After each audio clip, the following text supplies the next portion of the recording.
is gonna take crackerjack timing, Wang. Total concentration. You ready, Jack? I was born ready.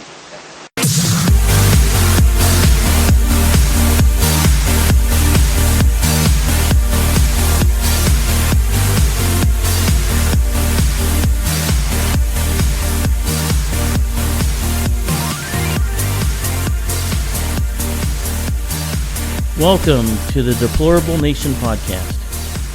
I hope you all have had a Merry Christmas and that Santa was good to you. One thing I have noticed is that I have heard more people telling me Merry Christmas than in years past. I don't know if that is just something I've been paying extra attention to this year or not, but I can say that it makes me happy to hear it. I never did understand how anyone could be offended by saying Merry Christmas. If a stranger came up to me and they said, Happy Hanukkah, I would say thank you. It's a greeting of good intention. The idea of offending someone by saying Merry Christmas or Happy Hanukkah is just something I really cannot understand. If you're offended by someone wishing you well, you're an idiot. Sometimes I think that's half of the problem in our country. No one has the balls to stand up for the good accepted beliefs of the American culture. I just can't see why this could offend anyone. That's why liberalism is a mental illness that no drug that has been invented yet to date can cure. More and more people I see are starting to stand up to the evils of political correctness and just telling us how it is and how they feel. If you get your feelings hurt, oh well, you'll live to see another day. Okay, what do we have this week? There's been problems with the Russians and President Obama and his $100 million vacation over the 8 years that he's been in office. So with that said, I think we'll first talk about President Obama and his vacations. I understand that any president is entitled to a vacation. The stress of the job has to be enormous. I do believe that our president deserves the best of everything as well. But $100 million for vacations? According to Judicial Watch, he spent $96,938,882.51. All this money goes to the Obama family vacations, and we have homeless people in this country. Some of the homeless are veterans that have fought for our country. What do they get? There are children that are hungry. They go to bed every night and have not had enough to eat. What about them? The GDP is less than 3%. Labor participation is at a historic low. I wonder how many people are really unemployed. The numbers only track who is on unemployment. What about the people that ran out of unemployment compensation, or the ones that have just gave up? There is no way to track that. I bet we have at least close to 20% unemployment. Oh, I'm sorry. There are a tremendous amount of jobs out there that will pay you $9 an hour with no benefits or health insurance. Good luck raising a family on that. Factor in all the travel that he did campaigning for Hillary Clinton. We, the taxpayers, footed the bill. Who knows what that cost? There is an article on the website about this, www.deplorable-nation.com. Go to the news tab and check it out. There are a few stories written by our commentator, Al Lynn. Everything that Al writes are good reads. Well, let me get to Russia now.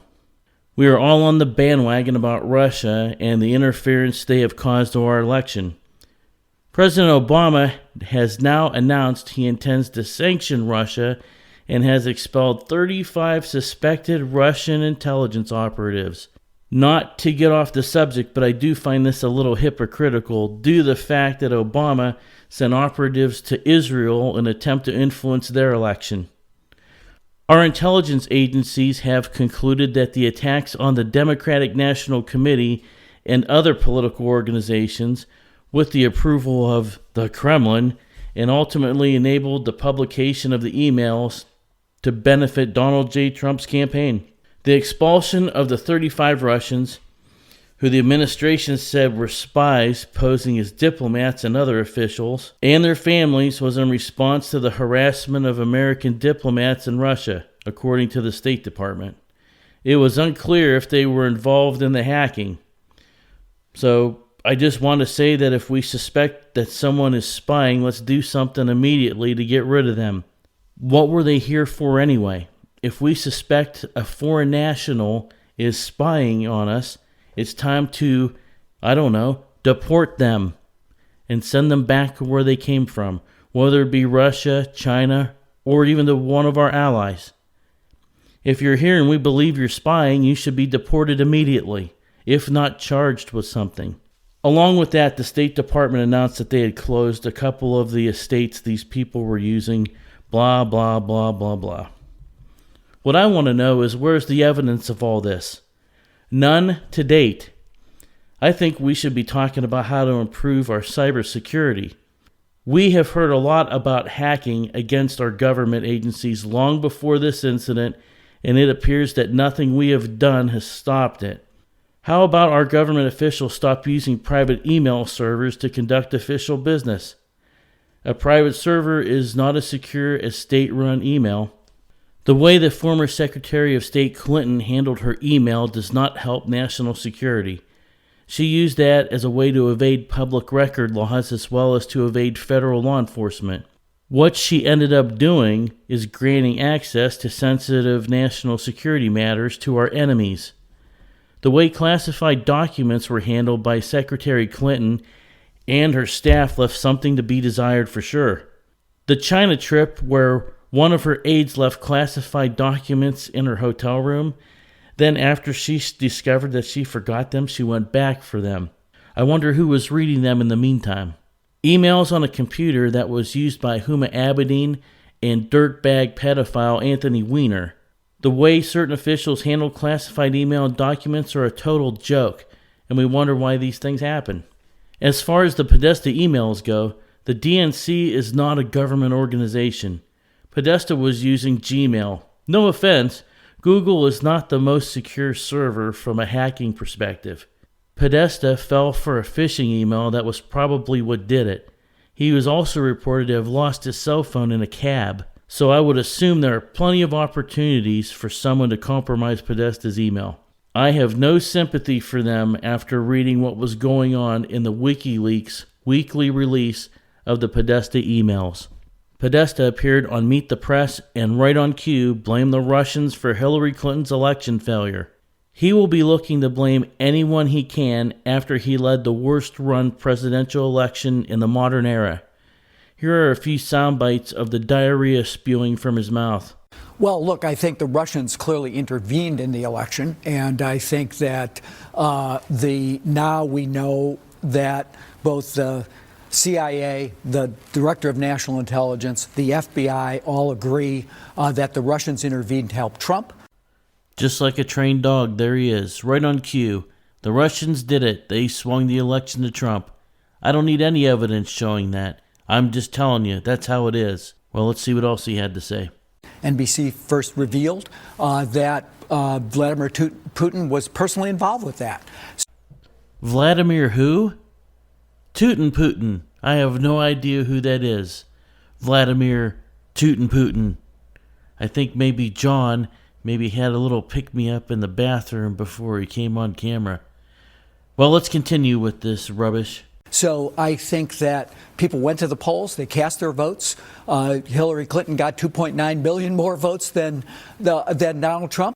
John, did you just say 2.9 billion more votes than Trump? Well, hey, let me tell you, anybody that wins by 2.9 billion votes maybe should be the President of the United States. I think that maybe you were just not had your mind on what you were saying, or, well, basically pretty much how you ran your campaign. But, Donald Trump is claiming the Electoral College victory, and tomorrow the electors will get to vote. Well, you know what? Last time I checked, the Electoral College winner does win the election. I'm sorry that you had all the illegal people voting in California and other places like that possibly swung the popular vote to Hillary Clinton, but sorry, Electoral College rules. A foreign adversary directly intervened into our democratic institution and tried to tilt the election to Donald Trump.